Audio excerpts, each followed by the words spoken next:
talked about the beginning, creation. He told you guys we're going through the entire Bible this year. So we started with creation, and now this series is called God of the People. So the next few weeks we're going to be talking about the God of the people.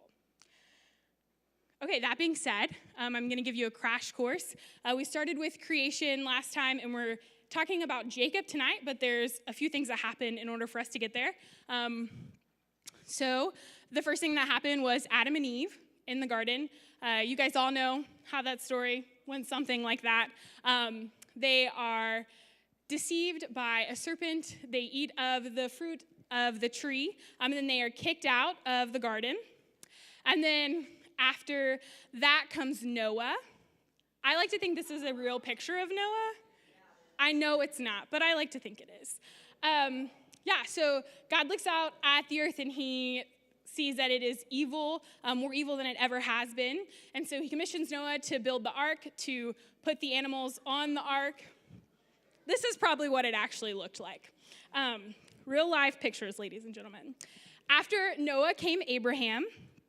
So Abraham's pretty important. Did any of you guys sing Father Abraham had many sons? All right. I don't know how, but that song still has been stuck with me. Abraham, God chooses Abraham. He makes a special covenant with Abraham. He says, Abraham, I will give you offspring. I will give you a land, and I will make you a blessing to many nations. So this is the promise he makes with Abraham. Abraham, as a fulfillment of that promise, has his son Isaac, which Sydney talked about earlier tonight. And so Abraham is tested by God. He is told to sacrifice his son Isaac, and then God provides a ram in a place of his sacrifice. I didn't realize how scary that picture looks, actually. I'm sorry about that. And so Isaac marries Rebekah, gives birth to two sons, Esau and Jacob. Jacob, the main person in our story today. And do you guys know anything about Jacob? Can you tell me something about Jacob? Okay, tell me something you know about Jacob. Yeah, his name changed to Israel. Good job. Spoiler alert to the whole sermon. So Jacob, the main character of our story today, kind of lives up to his name. I'm sorry if you're in this room and your name is Jacob, because your parents probably do still love you, but they also gave you a name that means trickster or deceiver. Yeah, go talk to your parents about that afterwards. And so Jacob, the main person in our story today, for the majority of his life lives up to this name of trickster or deceiver. His brother is older than him and gets the birthright. And Jacob tricks Esau into giving him his birthright and says, hey man, I know you're hungry. I have this bowl of food here, but you can't have it unless you give me your birthright. And Esau's like, yeah, totally, okay. And so he gets the birthright. And then later he tricks his father, who's nearly blind, into believing that he is Esau. Apparently Esau was a very hairy man. As you can tell, he clothed himself with the skin of an animal to make his father believe that he was equally as hairy. He receives the family blessing, and his brother is mad, like very, very upset.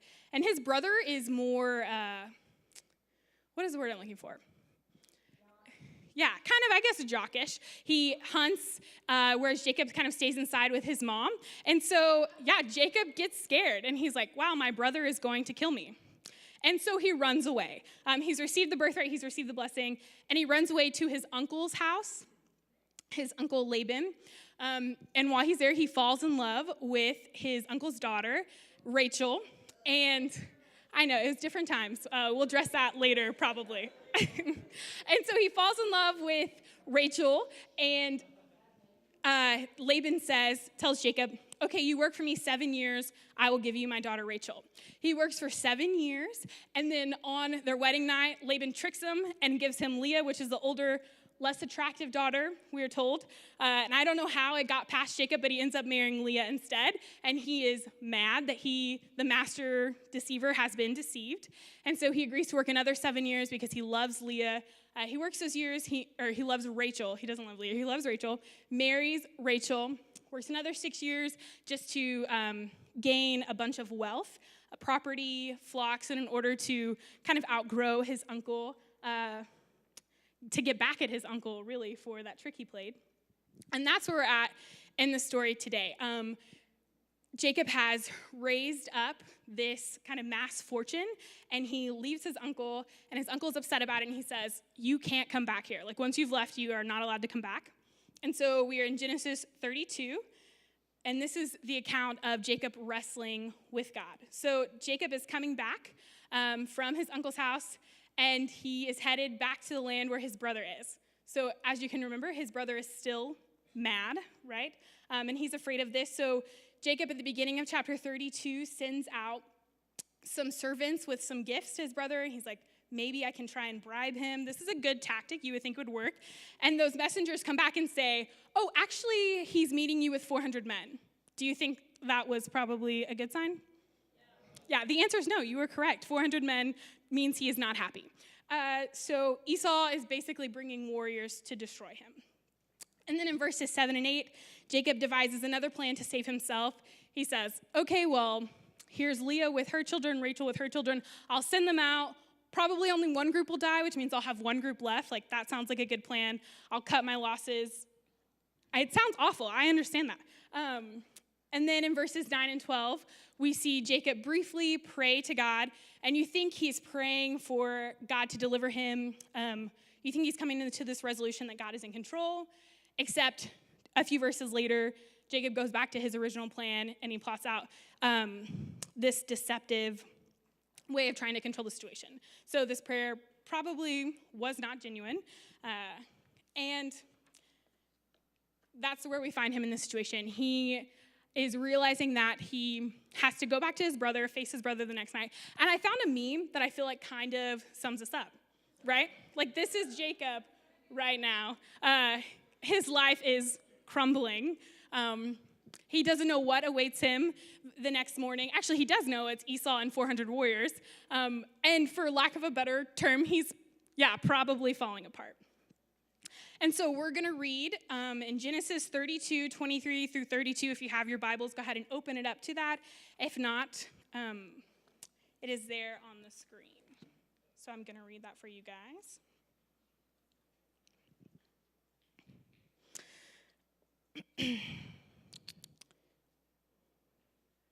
Okay.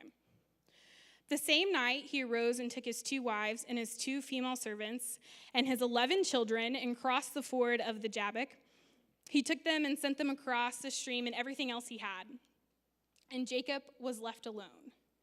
And a man wrestled with him until the breaking of day. When the man saw that he did not prevail against Jacob, he touched his hip socket, and Jacob's hip was put out of joint, and he wrestled with him. Then he said, let me go, for the day has broken. But Jacob said, I will not let you go unless you bless me. And he said to him, what is your name? And he said, Jacob. Then he said, your name shall no longer be called Jacob, but Israel, for you have striven with God and men, and you have prevailed. Then Jacob asked him, please tell me your name. But he said, why is it that you ask my name? And there he blessed him. So Jacob called the name of the place Peniel, saying, for I have seen God face to face, and yet my life has been delivered. The sun rose upon him as he passed Peniel, limping because of his hip.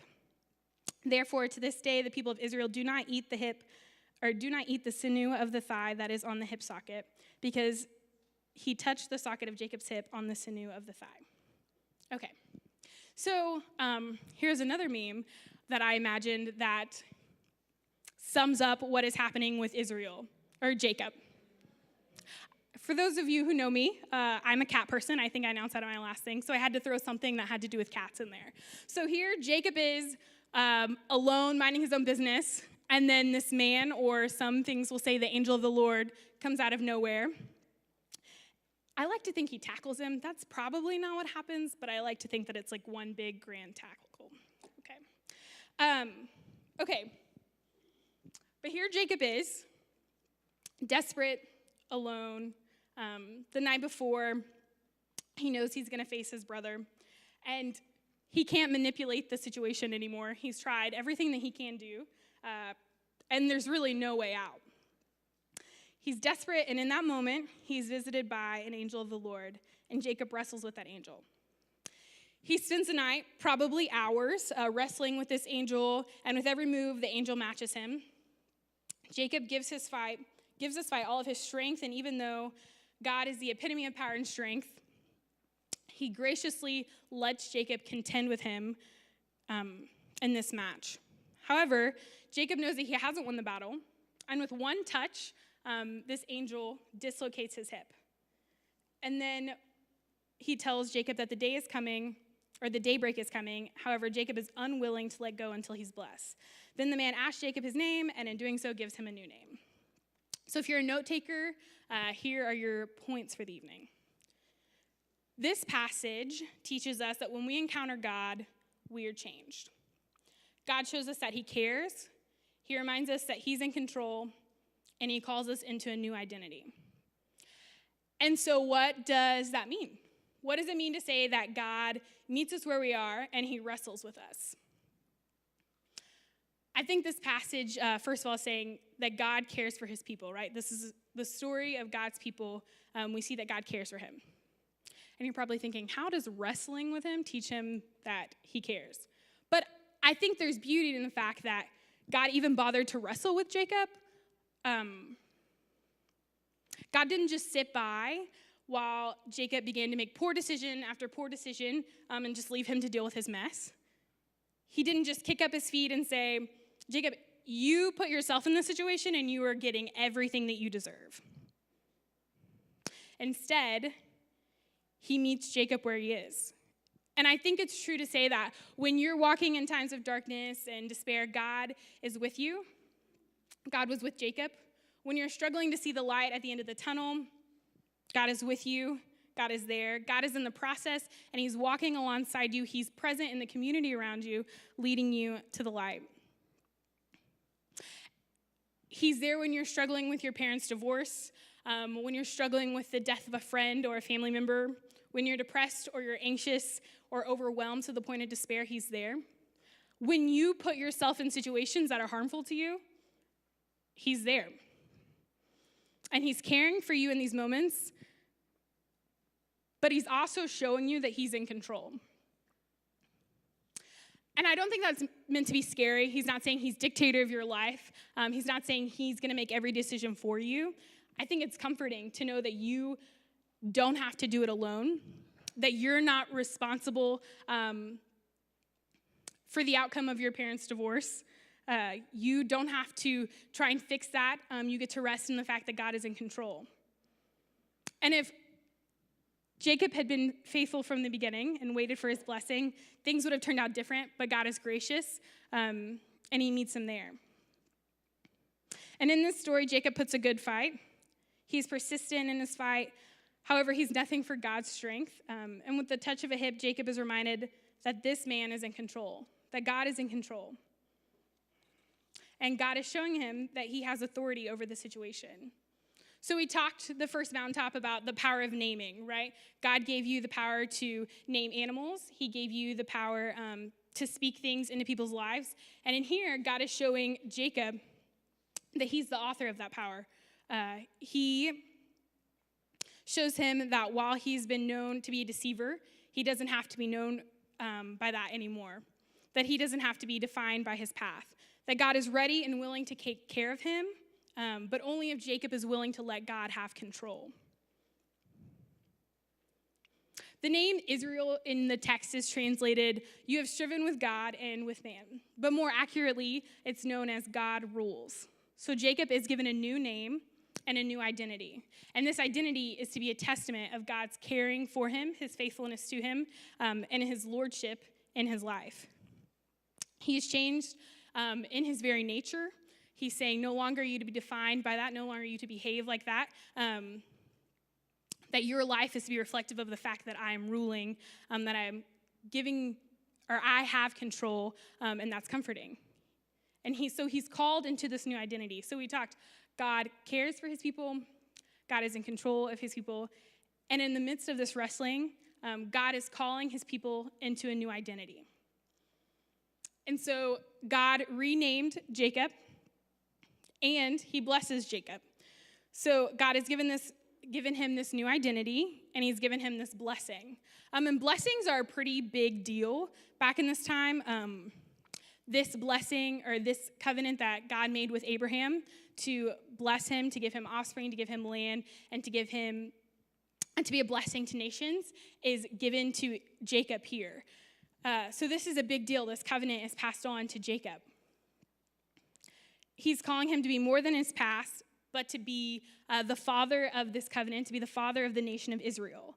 So this renaming is a calling to take on a new nature, to take on a new purpose, like we talked about this morning, to be more than what your past has defined you. So no longer is Jacob a trickster or deceiver, but he's Israel, a representation of God ruling in his people. However, he doesn't just bless Jacob, or now Israel, so that he can be blessed, right? God doesn't just make him prosperous, and God doesn't just promise him safety. He blesses him so that he can be a blessing to other people. That blessing doesn't just stop with him. God cared for Jacob, God renamed Jacob, and he blessed Jacob so that he could further this people of God, so that he could further this blessing. And that carries on into the nation of Israel, this covenant, this idea of renaming, of giving a new identity so that you can be a blessing. Israel comes from, Jacob is renamed Israel, and then there's the nation of Israel that we're going to discuss throughout the rest of the next few weeks. And Israel is meant to be a light to the nation, so they are blessed to be a blessing to the people, to those around them. That renaming, that blessing is not an end unto itself. And so this story is about Jacob, this story is about God's people, and this story is about you. This story is represented in your conversion. God cared for you.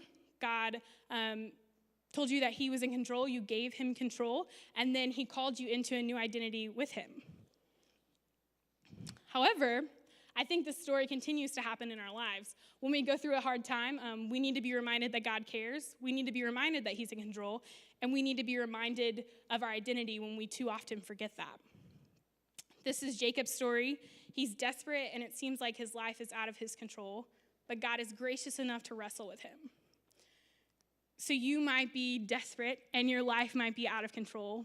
But God is gracious enough to wrestle with you, to remind you of these truths that he has reminded his people, that he reminded Jacob. This becomes our story. And so over the next few weeks, we're going to dive into the nation of Israel's story. And I hope you see that this is your story also, that this biblical narrative is your story. And so I want you to take this time. Maybe you've never wrestled with God. Maybe you've spent your entire life thinking that you're in control, grasping for control, never trusting God with your past, your present, or your future. And my challenge is that you allow him to change you. Maybe you're a Christian and you're in a season of struggle. You don't see the light at the end of the tunnel. You just got some hard news that you don't know what to do with. And my challenge for you is to trust God, to remember that he is in control and he is working all things together for the good of those who love him. Or maybe you're a Christian and God has given you a new identity, but you aren't fully believing that. Or maybe you believe it and you aren't living into that. The good part about Jacob, the best part about this story is that God gives him a new identity. God gives him this blessing. And then we see that his character develops. He takes responsibility. He faces up to his brother. There's reconciliation there. A change has happened in Jacob. And so, maybe you have wrestled with God and now you're living life as though you don't have a new identity, that you aren't freed from sin. You aren't living to be a blessing to other people. You aren't living believing that you're a child of God and that he cares for you and that he's in control. Then let God wrestle with you. Let him remind you that God rules. Let him remind you of the name in which you've been given and the name in which you're to live into. That's my challenge for you tonight. And we're going to take some time now to respond and pray. So the band is going to come up, and I have some prompts on the screen. I'm going to go over them with you. And then I just want you to spend this time in reflection, journaling down maybe which one of these apply to you, and then you're going to share them in your life group if you feel led to do so. So the first prompt is ask that God might reveal to you ways in which you aren't trusting him. Pray that God would show you ways in which you need to give up control. and pray that God would reveal to you ways that you're not living into your identity as a Christian. So I'm going to pray, and then I want you guys to spend time praying as well. God, we submit this time of stillness to you, Lord. Let it be a time of reflection. Let it be a time where we block everything else out, God, and we desperately want to hear your voice, Lord. Show us the blind spots that we might have, God. Let this be a time where we are desperately seeking to wrestle with you. We love you, and we ask that you meet us here. It's in your name we pray.